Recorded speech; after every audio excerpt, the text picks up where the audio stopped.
You have no friends. Or maybe a couple of acquaintances you see every 6 months out of social obligation. You look at the people around you, they're always hanging out in groups, and you think something must be wrong with you. Psychology says otherwise. There's nothing wrong with you. Your brain simply works differently. You're wired in a way that makes shallow connections unbearable. Today we'll look at 9 reasons why it's hard for deep thinkers to make friends.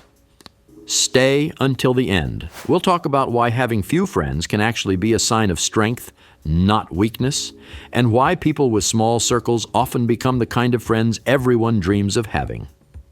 Reason 1. Small talk feels like torture. You're at an event.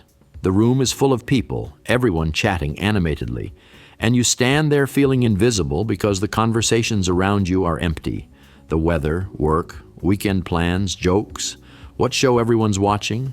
You try to join in, but inside you're dying of boredom. These conversations drain you and give nothing back. You want to talk about things that carry weight, what a person actually thinks about life, not what they had for breakfast. You want people you feel a real connection with. Until you find them, silence feels safer than pretending. It hurts when you see how easily others strike up friendships, chatting about nothing and perfectly happy with it. The important thing to understand here, the problem isn't you. Your brain is tuned for deep conversation. Reason 2, you replay conversations for hours. Afterward, you met someone, had a conversation, went your separate ways. That evening, you're lying there replaying every word. Why did you say that? How did it come across? Did they understand you the way you meant? Maybe you should have answered differently. Your brain won't switch off. It analyzes every detail, tries to figure out what the person really thought of you, how they saw you. Psychologists call this hyper-awareness in social situations. People with high self-consciousness can't just chat and forget about it. For you, every encounter is an exam you set for yourself, after which you grade your performance and worry if you didn't hit the mark. Reason 3. You spot fakeness. Immediately, someone smiles at you, gives you compliments, but you feel it, something's off. A week later, you find out they were talking about you behind your back. Your brain reads insincerity in an instant. The mismatch between words and tone of voice, performative interest, hostility hiding behind politeness. Most people miss these signals. They interact, trust, and then act surprised when they're betrayed. You're not surprised. You saw it from the start, which is why you kept your distance. Social circles are full of people like this, those who smile at everyone and shift their masks depending on the company. For you, this is unbearable. If you can sense fake people from a mile away and keep your distance because of it, push the like button.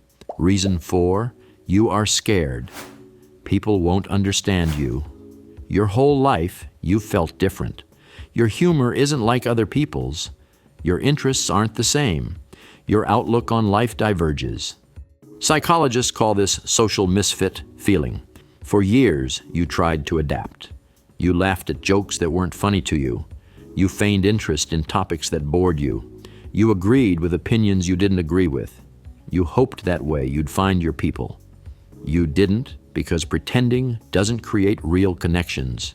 You've simply rarely met people who truly get you.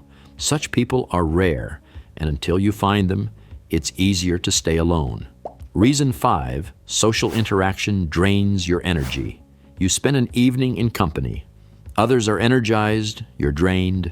You want to go home and be in silence to recover.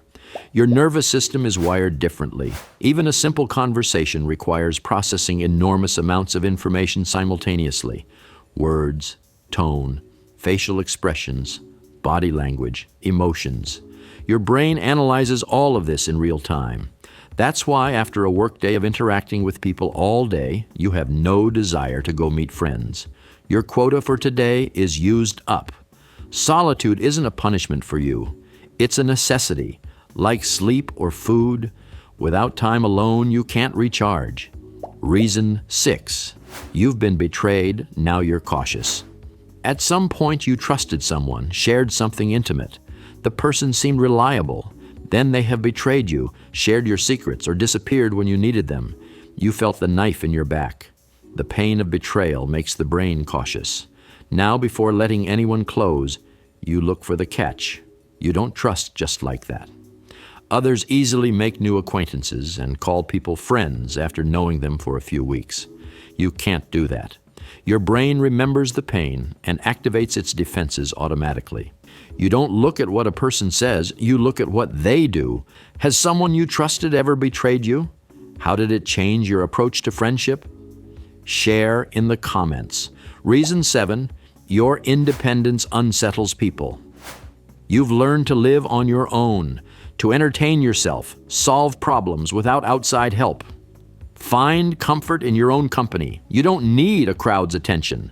For people who rely on social validation, your independence looks strange.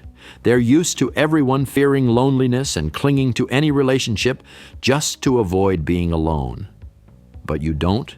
Your social circle is small because you're the one doing the choosing, and your standards are high. Reason 8, your fear is being judged. You want to be interesting, but the fear of messing up paralyzes you. What if you say something stupid? What if they don't get your joke? Fear of negative evaluation is the #1 cause of social avoidance. You're simply afraid of judgment, of being misunderstood, afraid that people will see the real you and decide you're not good enough. So you stay quiet when you want to speak. You agree when you want to argue. You hide interests that might seem strange. The problem is, this safe version of yourself doesn't attract real friends.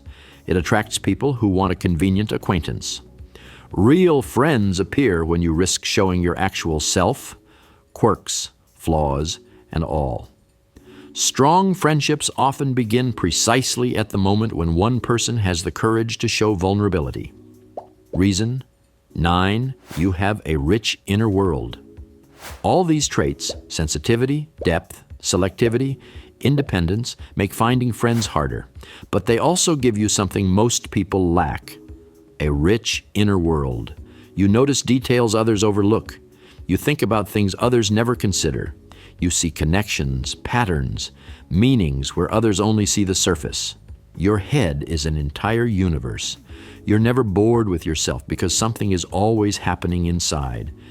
People with thousands of friends on social media often feel desperately lonely because none of those connections are real. You have 2 friends and you feel understood. If you're one of them, you're not bad at friendship.